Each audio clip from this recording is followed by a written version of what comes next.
क्या है अपने पास अगला पार्ट? बहुपद है ना। तो बहुपद क्या होता है? बहुपद चर राशि का ऐसा समूह जिसमें चर राशि की घात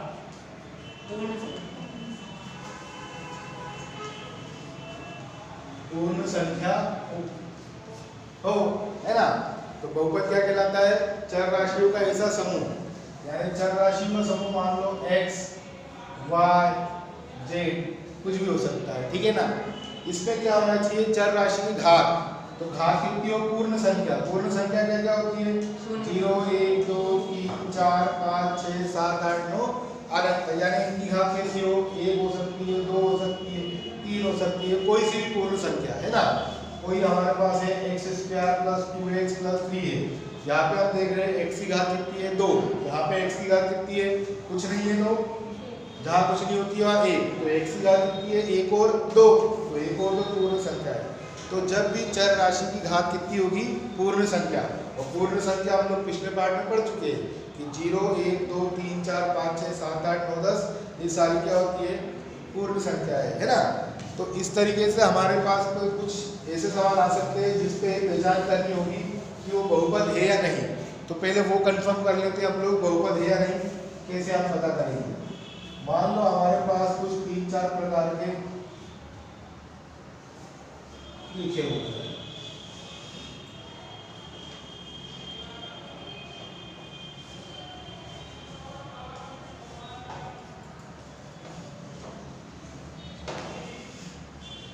इस पार्ट में हम लोग क्या करेंगे? एक चर वाले बहुपद पढ़ेंगे अधिकतर, जिसमें एक ही चर हो, एक साथ 2 चर ना हो।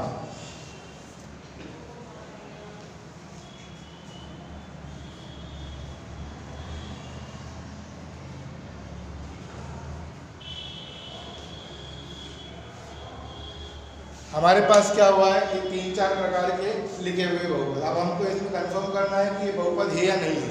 तो जैसे सबसे पहले हम लोग पहला वाला सवाल देखते हैं। इसमें दिया हुआ है 2x + 3x + 4। 2x, यहाँ पे x की पावर कितनी है? 2, और यहाँ पे x की पावर कितनी है? 1। क्या 2 और 1 दोनों पूर्ण संख्या है? पूर्ण संख्या है, इसका मतलब ये बहुपद है। अब दूसरा वाला आते हैं यहाँ पे x है रूट में। तुम्हें मालूम है अगर रूट को ओपन करते हैं, रूट को जब ओपन करते हैं तो उसके ऊपर क्या पावर आती है? 1/2।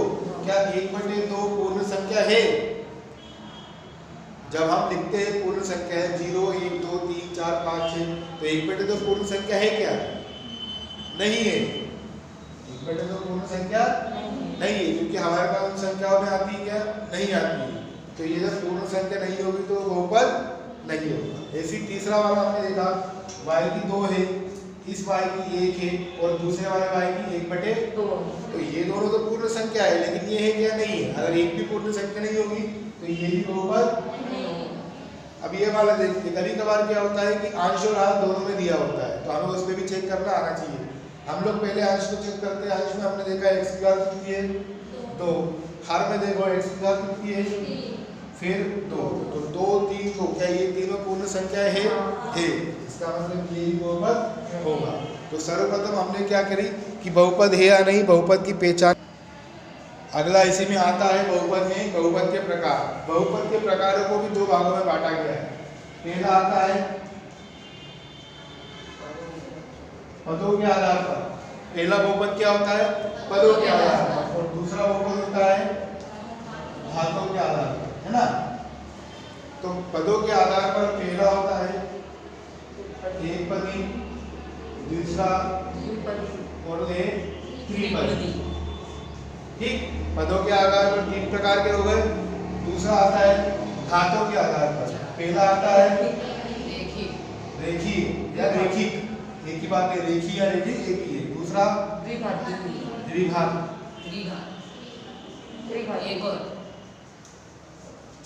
है ना।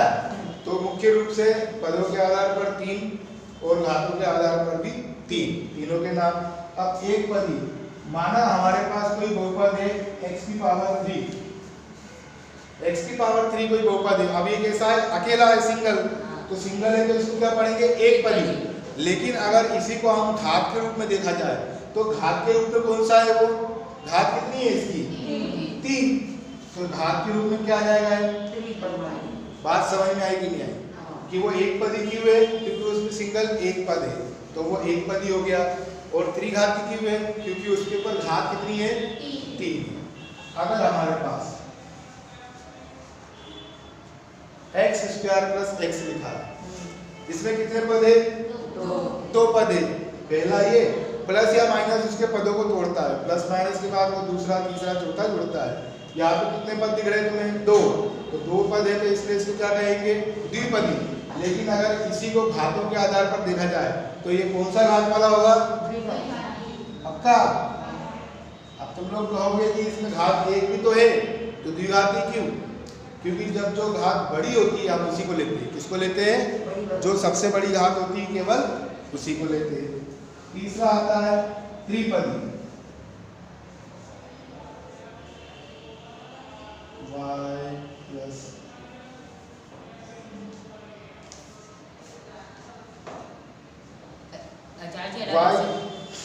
अलग संख्या लीजिए ना, अलग अलग संख्या, अलग अलग कई संख्या है, जैसे y² इसका z² x। नहीं हमको एक प्रकार की पढ़ना है, हमको आगे पेपर में तो कैसे उसमें लिखा हुआ एक ही प्रकार पढ़ना है ना। तो अगला है त्रिपदी। त्रिपदी यानी कितने पद आएंगे उसमें, 3 पद आएंगे, 1 2 3, कितने पद है, 3। इसी को अगर घातों के आधार पर देखा जाए तो घातों के आधार पर कौन सा है, कौन सा है, यानी घातों के आधार पर ये कौन सा है ना। अब हमारे पास बचा रेखिक। रेखिक का मतलब क्या होता है, देखो त्रिघाती में कितनी घात है, 3, द्विघाती में कितनी घात है, 2, और रेखिक में कितनी घात होती है, 1। x + 2, x की घात कितनी है, 1, तो ये कौन सा हो गया, रेखिक।